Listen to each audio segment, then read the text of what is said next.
ल हामीले पहिलो प्रकारको रचनाको प्र्याक्टिस गरौँ हैन। बराबर क्षेत्रफल हुने समानान्तर चतुर्भुजहरूको रचना सम्बन्धी काम गरियो। अब यो क्वेसनमा यहाँबाट यो 2 मा भएको सबै क्वेसनहरू भनेको दुईवटै त्रिभुजहरू हो है। भनेपछि यो हाम्रो साध्य एउटै आधार र उही समानान्तर रेखाहरू बीच रहेका त्रिभुजहरूको क्षेत्रफल बराबर हुन्छ भन्ने साध्यसँग सम्बन्धित रचना हो। अब त्यो रचना हो भनेर हामीले यकिन गरिसकेपछि यसको नमुना चित्रमा पहिला त्यो बनाइहाल्नु पर्यो हो कि एउटै आधार लिनेछौँ, उही समानान्तर रेखा लिनेछौँ भनौँ न, अनि त्यो भित्र एउटा त्रिभुज हुनेछ, अर्को पनि के नै हुनेछ, त्रिभुज नै हुनेछ। अब हामीले चाहिँ यतिखेर आधारको रूपमा यो लाइनलाई युज गर्नेछौँ।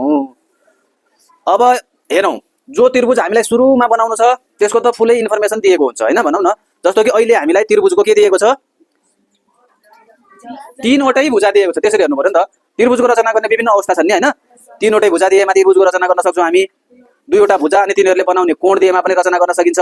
एउटा भुजा र त्यो भुजामा बनेका 2टा कोण दिएमा पनि बनाउन सक्छौँ हामी हैन। त्रिभुजको रचना गर्ने सामान्य 3 तरिका छन् भनौँ न। 3वटै भुजाको नाप दिएमा, या 2टा भुजा एउटा कोण दिएमा, या चाहिँ एउटा भुजा अनि 2टा कोण दिएमा पनि हामी त्रिभुजको रचना गर्न सक्छौँ। र एउटा अर्को पनि हुन सक्छ त्रिभुजको आधार अनि त्यसको उचाइ दिएमा भन्ने पनि हुन्छ, त्यो पनि गर्न मिल्छ, सकिन्छ हैन। यदि कुनै प्रसङ्गमा त्यो आयो भने हामी त्यो पनि हेरौँला। र अहिलेलाई हामीले के बुझ्नु पर्यो भने सुरुमा हामीले एउटा त्रिभुज बनाउने छौँ जसका 3वटै भुजाको नाप दिएको छ। त्यो नाप अनुसारको रचना गर्नेछौँ हामी त्रिभुजको। त्यो गरिसकेपछि अब यहाँनिर सुरुमा त यो नाम राख्नेतिर लागौँ पहिला। अब यहाँ सुरुमा बीसी राखिदिएको छ, एबी एसी, यहाँ जे पनि लिन मिल्छ, केही छैन, किनकि पछिको त्रिभुजको नाम चाहिँ के भनेर दिएको छैन नि त हामीलाई हैन। पछिल्लो त्रिभुजको नाम दिएको छ भने त्यसको आधारमा आधार केलाई लिने भन्ने कन्फ्युजन हुन्थ्यो अथवा त्यो सोच्नु पर्थ्यो। अहिले हामीलाई त्यो सोच्नु जरुरी छैन।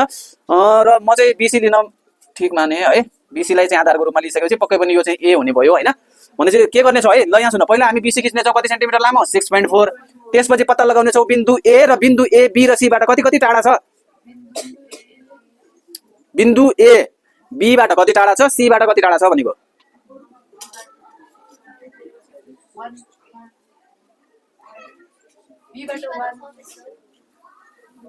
बिन्दु ए बी बाट भने आयो हैन, ए बी 5.6 cm टाढा छैन।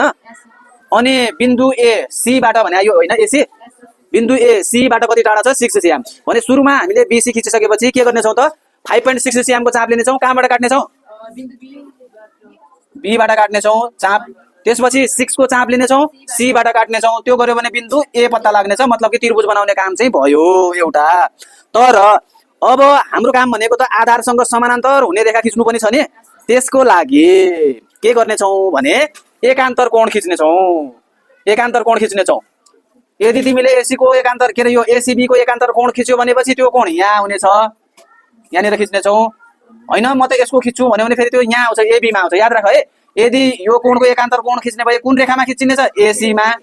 यदि तिमी सुरुमा बनेको त्रिभुजको यो कोण एबीसी को एकान्तर कोण खिच्ने हो भने त्यो जानेछ एबी मा हैन। अब दुई मध्ये एउटामा त हामीले एकान्तर कोण खिच्नै पर्छ। त्यो एकान्तर कोण खिच्यो भने अनि त्यो रेखा चाहिँ के हुन्छ, आधारसँग समानान्तर हुन्छ। त्यो समानान्तर भइसकेपछि बाँकी त्रिभुजको चाहिँ फेरि भुजा दिएको छ हामीलाई हैन। दिएको त्रिभुजको क्षेत्रफलसँग बराबर क्षेत्रफल हुने अर्को त्रिभुजको चाहिँ एउटा के दिएको छ, भुजा दिएको छ भने त्यो भुजा कति छ, 7। अब तिमी बी बाट अथवा सी बाट तिमीलाई जहाँबाट राम्रो लाग्छ, मलाई चाहिँ बी बाट खिच्नु पर्ला भनेर योजना गर्दैछु मैले। बी बाट अनि 7 cm को काटेर त्यो पोइन्ट पत्ता लाग्दैछ। अब त्यसको नाम राखिदिउँला, ल डी राखिदिउँला। र पछि ल्याएर डी लाई बी र सी सँग जोड्दियो भने रचना पुरा हुने हो है। ल अब सुरु गरौँ त्यसो भए।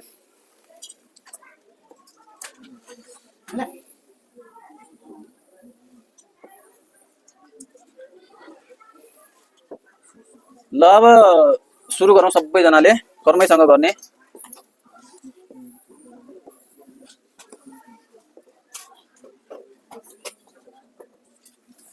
सुरुमा के खिचौँ, बीसी कति लामो, 6.4 cm। ल सबैजनाले आफ्नोमा कापीमा 6.4 cm लामो।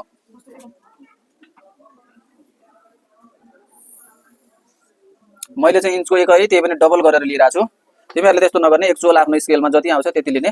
BC 6.4 cm। सब सँगसँगै गरौँ है। खिच्यो नि। अब पत्ता लगाउने छौँ हामी बिन्दु ए है। कुन बिन्दु, त्यसका लागि के गर्ने अरे,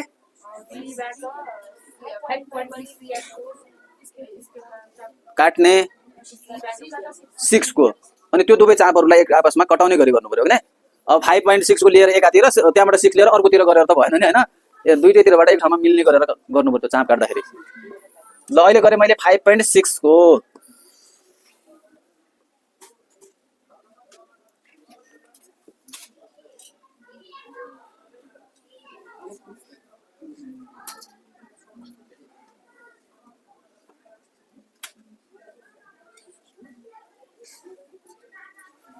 5.6 को है ल 5.6 को लिएर कहाँबाट काट्ने अरे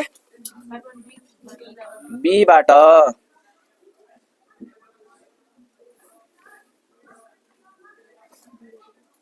ल यो चाप काटियो बी बाट 5.6 हुने गरी अब त्यसपछि 6 को लिएर सी बाट काट्ने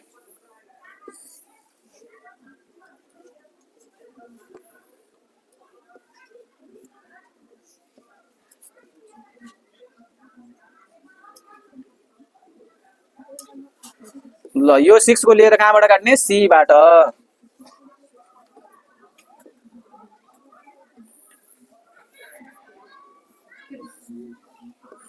र यो पोइन्टको नाम ए राख्ने त्यसपछि त्यो ए लाई जोड्ने को सँग जोड्ने बी र सी सँग जोड्ने कर्मैसँग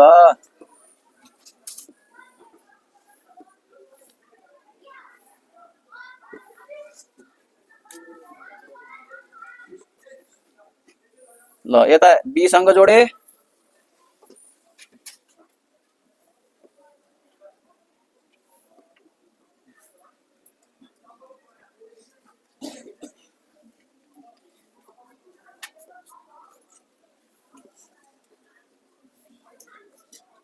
यता सी सँग ल यो चाहिँ सुरुमा दिएको त्रिभुज चाहिँ हामीले रचना गर्यौं 5.6 यहाँबाट गरे हो 6.7 यहाँबाट अब हामीलाई एउटा काम बाँकी रह्यो त्यो काम भनेको यो रेखासँग समानान्तर हुने बिन्दु ए बाट जाने रेखा खिच्नु पर्यो हैन त्यसको लागि हामीले एकान्तर कोण खिच्नु पर्छ यहाँ सुन ध्यान दिएर यदि मैले यसको एकान्तर कोण खिच्यो भने कुन रेखामा खिच्नु पर्छ अरे भन भन योमा कन्फ्युज नहो यसको एकान्तर कोण खिचे एसी मा यतातिर यदि यसको एकान्तर कोण खिच्ने हो भने कुनमा एबी मा यतातिर है अब कुन खिच्ने त्यो तिमीले आफूले छनौट गर्ने कुरा हो म चाहिँ ल सी कै खिचेर देखाउँछु है ए 6 हो नि है म त 6.7 भनेर गरिरहेको 6 नै 6 नै गरे कि क्या गर्न त तर उ गरे लेख्दा मिस्टेक भयो गर्न चाहिँ मैले 6 कै गरेको छु कि खै हो 6 कै गरेको गर्न त हैन लेख्दाखेरि चाहिँ मिस्टेक भयो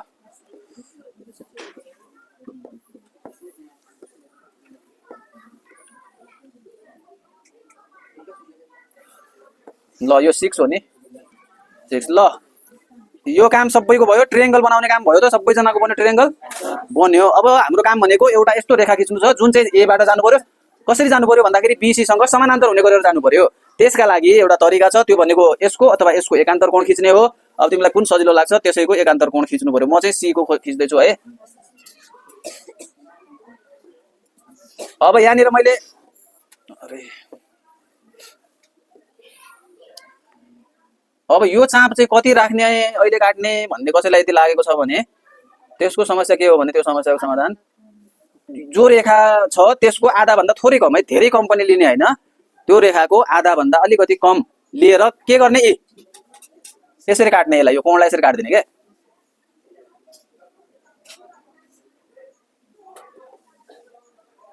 उले फेरि एउटा रेखालाई मात्र काटिराखेको छ मैले यहाँ के गरेको छु हेर त के गरेछ हेर न हेर के गरेछ त यस्तो गर नि त यहाँ सुन भयो यो गर्ने काम भयो सी बाट चाहिँ कोणलाई काट्ने काम भयो यसरी अब यो चापलाई घटाउने हैन बढाउने पनि हैन यसलाई चाहिँ तिमी सिधा लिएर जाऊ ए मा कम्पासलाई ए मा राख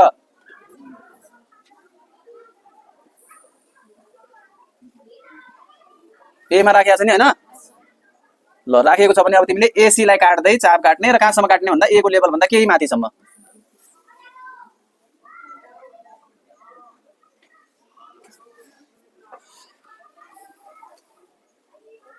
है ए को जो लेभल छ त्यो भन्दा अलिकति माथिसम्म चाहिँ त्यसलाई काट्ने यो काट्ने काम भयो भयो नि अब ब्याक आऊ पहिलाको ठाउँमा आऊ पहिला जहाँ तिमी जुन कोणलाई काटेको त्यो ठाउँमा आऊ र अनि त्यो चापले एसी लाई कहाँ काटेको छ बीसी लाई कहाँ काटेको छ त्यो दुईटा पोइन्टहरुमा कम्पासको सियो र पेन्सिलको सियोलाई फिक्स गर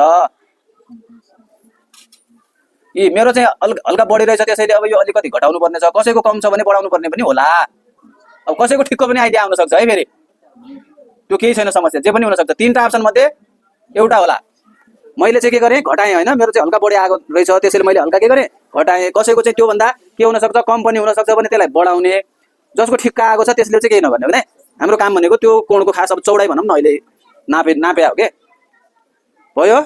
अब यहाँ हेर त्यो नापिसकेपछि जो अघि काटेको चाप थियो एसीलाई कहाँ काटेको छ त्यहाँ चाहिँ कम्पास राख्ने, पेन्सिल होइन कि कम्पास है। जहाँ एसीलाई अघि काटेको चापले काटेको छ ठ्याक्क त्यो पोइन्टमा कम्पास राख्ने, अनि त्यो चापलाई काट्ने फेरि यसरी है। कसरी काटेको थाहा भएन होइन। ल अब के गर्नेछौँ त हामी भन्दाखेरि ए र त्यसलाई एक आपसमा मिलाउने र रेखा टान्दाखेरि चाहिँ दायाँ बायाँ के गर्ने। कस्तो रेखाको रचना भयो यो रेखा चाहिँ कस्तो भयो भनेको के कोसँग यो यति धेरै काम हामीले गरेको भनेको बीसी सँग समानान्तर हुने र बिन्दु ए बाट जाने रेखाका लागि गरे हो नि हैन। यो कस्तो रेखा हुन्छ भन्यो भने बीसी सँग समानान्तर रेखा हुन्छ भन्ने। अब त्यसपछि हाम्रो काम भनेको त फाइनल जो यो त्रिभुज छ यसको क्षेत्रफलसँग बराबर क्षेत्रफल हुने अर्को त्रिभुजको रचना गर्नु हो हैन। र त्यो त्रिभुजको पनि हामीलाई के दिएको छ एउटा भुजा दिएको छ छैन। जतिको दिएको छ त्यतिको चाप लिने।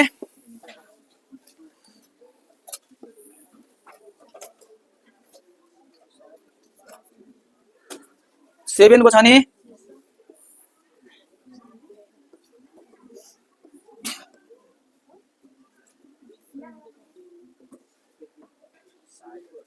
यसमा यो किन भयो हिजो 14 सम्म देखाइरहेको थियो आज 14 सम्म पनि गइरहेको छैन यो कम्पास। हिजो बिहान गर्दाखेरि 14 सम्म त गएको थिएन हैन। अहिले यो 14 भन्दा पनि कम भयो। ठिक छ यसलाई चाहिँ अब मैले चाहिँ डबल युनिट लिएको थिएँ त्यसैले गर्न खोजेँ। तिमीहरूले चाहिँ ठिक्क 7 गर। 7 गरेर के गर्ने त बी बाट काट्ने कहाँ माथि जो हामीले समानान्तर भनेर खिचेको रेखा थियो त्यसलाई काट्ने। अब यसरी काट्दाखेरि यहाँ हेरे फेरि मेरो चाहिँ अघि एकान्तर कोण खिच्दाखेरि काटेको भन्दा यताबाट लेफ्ट साइडमा कसैको यता पनि पर्न सक्छ कसैको त्यहीँनिर पनि पर्दिन सक्छ है। जहाँ परे पनि केही छैन। हामीले हेर्ने भनेको हामीले 7 cm को चाप लिएर ए बाट काट्दाखेरि माथि रेखालाई कहाँ काट्यो ध्यान त्यहाँनिर दिने। ल यो बिन्दुको नाम मैले डी राखिदिए। अब के गर्नु पर्ला अन्तिम काम के बाँकी रह्यो ल भनौँ त अब के गर्ने कोलाई जोड्ने। अब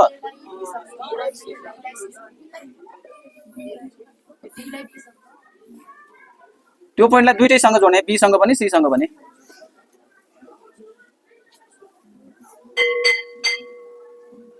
ल डी लाई ल्याएर जोडे मैले यता बी सँग र यतातिर कोसँग पनि जोड्नु पर्यो त सी सँग पनि जोड्नु पर्यो।